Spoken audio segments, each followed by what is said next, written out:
నమస్కారం సార్. నమస్తే. సార్, ఆ ఫొటోస్ మీ విజువల్స్ మీరు చూసే ఉంటారు కదా.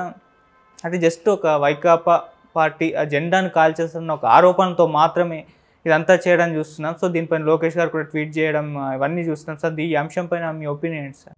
ఏముంటుందండి ఒపీనియన్? అంటే అసలు ఎంత దారుణమా? ఎక్కడున్నాం? అంటే నవాబ్ పరిపాలన ఉన్నామా, నిజాం నవాబ్ పరిపాలన ఉన్నామా, లేదా బ్రిటిష్ వారి పరిపాలన ఉన్నామా? ఏం అర్థం అవ్వట్లేదు. అంటే చాలా ఘటనలు జరుగుతున్నాయి. అంటే ఇవి మచ్చుకు కొన్ని తెర మీదకి వస్తున్నాయి. తెర మీదకి రానివి, చెప్పుకోలేనివి, అంటే ఇంకా ఆత్మాభిమానం చంపుకొని బతుకుతున్నవి చాలా ఉన్నాయి. ఇప్పుడు 10th క్లాసు 9th క్లాస్ పిల్లల్ని చంపేశారుగా పార్టీల వ్యవహారం కోసం. తర్వాత ఒక డ్రైవర్ని చంపేశారుగా పార్టీల వ్యవహారం కోసం. ఎన్నని అంటే ఇప్పుడు చంద్రబాబు నాయుడు లాంటి వ్యక్తినే ఎర్లీ అవర్స్ 3 అంటే మంచి నిద్రలో ఉంటాం. ఆ టైంలో తలుపు కొట్టి లేపి అరెస్ట్ చేసి తీసుకెళ్ళిపోయే నేపథ్యం నడుస్తున్న ఈ రోజులలో ఇంక మరి సామాన్యుడు ఇప్పుడు ఆయన ఇక్కడ అనంతపురం జిల్లాలో ఇక్కడ జరిగింది అనుకుంటా, నేను ఇంతగా చూశాను. మరి ఏం మాట్లాడతా? అలాంటి మాట్లాడాలన్నా కూడా ఇబ్బందిగా అనిపిస్తుందండి. పోనీ అక్కడ అధికారులు ఏదో రాజకీయ నాయకులు ఏదో చెప్పారు అనుకుందాం. అధికారులు వీళ్ళు బుద్ధి జ్ఞానం ఏమైంది అసలు? అంత అంటే నిజంగా అలా జరిగిందా, లేదంటే వీళ్ళు ఏమైనా చేస్తున్నారా అని ఒక రకమైన డౌటు, భయంతో కూడిన డౌట్ వస్తుంది నాకు. అరే మరీ అంత ఓన్లీ బట్టలుడు కొడతారంటే ఊరికే అట్లీస్ట్ ఇన్నర్స్తో డ్రాయర్తో పెట్టి కుట్టారేమో అని అనుకుంటే, పూర్తిగా నగ్నంగా చేసి నడిపించి చేస్తున్నారంటే ఏం మాట్లాడలేమండి. ఎందుకంటే దారుణంగా ఉంది. కొంతమంది చెప్తుంటే అరే ఎక్కడో జరుగుతున్నాయిలే, ఎక్కడో జరిగాయిలే, ఏదో పాకిస్తాన్లో జరిగిందిలే, లేదా ఒకప్పుడు నిజాం నవాబు మొన్న కాశ్మీర్ పండితులకు సంబంధించి, ఆ తర్వాత ఇప్పుడు రజాకార్ ఫైల్స్ అనే ఓ సినిమా అంటున్నారు, మరి వచ్చిందో లేదో నాకు తెలియదు. సో అటువంటి దాంట్లో అటువంటి సన్నివేశాలు పెట్టారనన్నా, సో అప్పుడు ఎంత దారుణంగా జరిగేవా, ఓకే ఒక అమ్మాయిని బట్టలు ఇప్పేసి బతుకమ్మ ఆడించారని, లేదంటే ఒక అమ్మాయిని ఏ విధంగా మానభంగం చేయాలో అన్ని రకాలుగా చేసి బతుకున్న అమ్మాయిని నీరు లేని బావిలో పడేశారని, తర్వాత పటకారులతో దాన్ని ఏమంటారు మర్మావయవాల్ని కూడా పట్టుకొని లాగారని, రకరకాలుగా అది చదివితేనే ఒళ్ళు గగురు పుట్టేలాగా అదొకలాగా అనిపిస్తుంది కదా, బాగా బాధ అనిపిస్తుంది. ఇప్పుడు మళ్ళీ అట్లాగా రిపీట్ అయ్యారంటే ఏం మాట్లాడతాం చెప్పండి? అంటే దీని మీద నాయకులు వాళ్ళు కొంతమంది ఫైట్ చేస్తున్న కాడ ఫైట్ చేయడానికి కూడా భయపడుతున్నారు, మళ్ళీ వాళ్ళని ఏం చేస్తారు అని కదా. పోనీ ఆ నాయకులు ఏదో చెప్పారు, వాడికి బుద్ధి వచ్చేలాగా బుద్ధి చెప్పండి అని చెప్పొచ్చు, మరీ ఇలాగ బట్టలోడు చెప్పమని చెప్పరుగా. అంటే అధికారులు కొంతమంది పార్టీలను ఓన్ చేసుకుంటున్నారేమో నా అభిప్రాయం.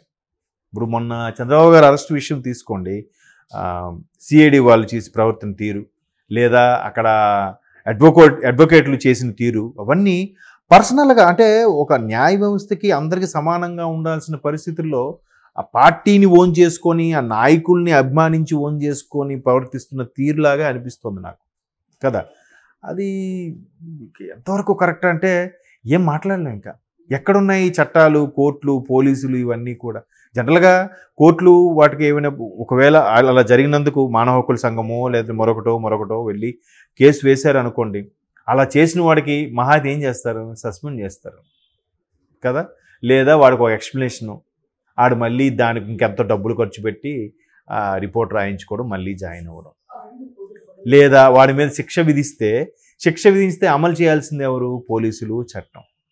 వాళ్ళే అమలు చేయకుండా లైట్ తీసుకుంటే న్యాయమూర్తి జడ్జి గారు వచ్చి దగ్గరుండి ఆయన అమలు చేయించడు కదా, ఆయన తీర్పిచ్చే వరకే. మరి ఇలాంటి దారుణమైన ఘటనలు చూస్తే ఇప్పుడు ఇదేమవుతుందంటే అన్యాయం జరిగింది. నెక్స్ట్ పొరపాటున ఈ వ్యక్తి టీడీపీ గవర్నమెంట్ వచ్చిన తర్వాత ఈయనకి ఒక కీలకమైన పదవి, ఒక మంచి పౌరుషంగా ఉన్నాడు అనుకోండి, ఎవరెవరైతే ఇలా చేశారో ఇంక వాడి మీద కక్ష పెట్టుకొని వాడి మీద కత్తి తీయడం జరుగుతాయి.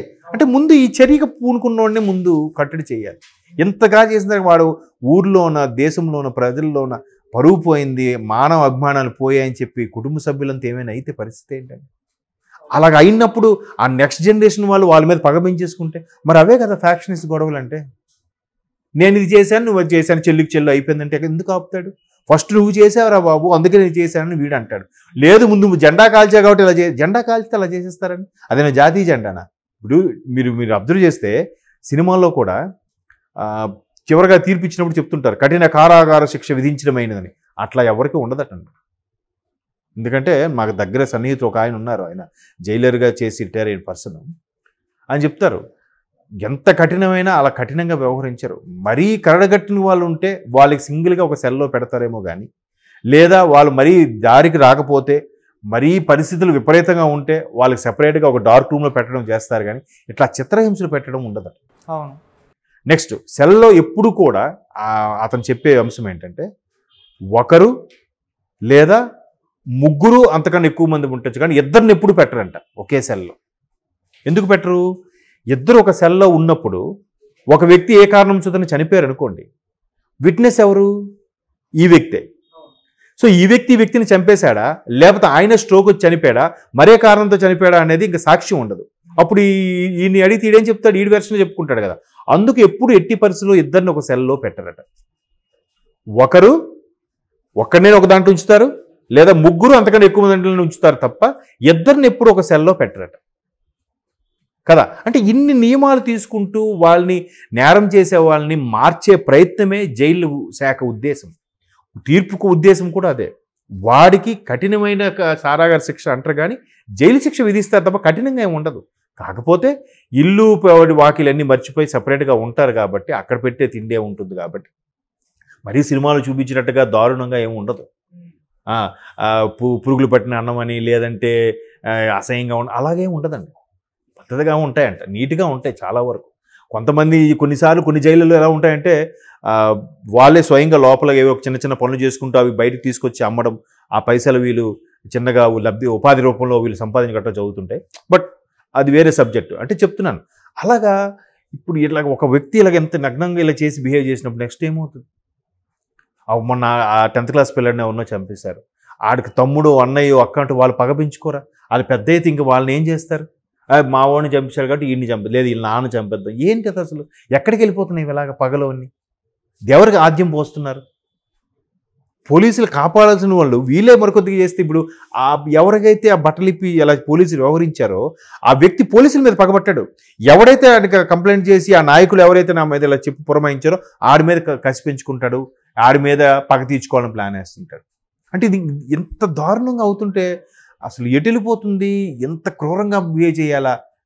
ఇప్పుడు చిన్న పిల్లలకు సైతం పార్టీలు, పార్టీ ఫిరాయింపులు, వ్యవహారాలు, మా పార్టీ తిరగ మా నాన్న ఈ పార్టీలో ఉన్నా కదా ఈ పార్టీ అన్నది, మా నాన్న ఆ సామాజిక వర్గం గట్ట ఆ సామాజిక వర్గంతోనే మాట్లాడతాను, ఇవన్నీ నూరు పోసేస్తున్నారండి.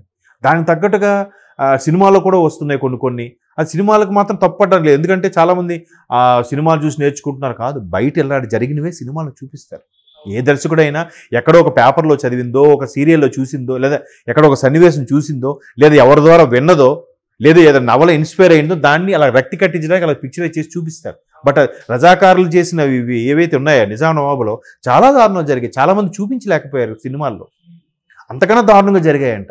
సినిమాని ఎంతవరకు చూపించగలరు? పూర్తి స్థాయి చూపించలేరుగా. ఇప్పుడు ఈయన ఎవరో ఆయన సంస్కారవంతుడు కాబట్టి వెనక నుంచి ఫోటో తీశాడు, అక్కడ కూడా బ్లర్ చేసి. మరి ఏం మాట్లాడుతాం చెప్పండి? ఎక్కడికి వెళ్ళిపోతుంది అసలు? చాలా బాధ అనిపిస్తుంది కదా. అంటే ప్రభుత్వాలని సక్రమంగా నిలబెట్టాల్సిన లా అండ్ ఆర్డర్ చట్టాలు ఏవైతే ఉన్నాయో వాళ్ళే అలా బిహేవ్ చేస్తే మరి ఇంకా ఎవరిని చెప్పుకుంటారండి? అదే ఇంకా మాట్లాడడానికి కూడా నో మోర్ టాక్స్ అండి. బాధ అనిపిస్తుంది.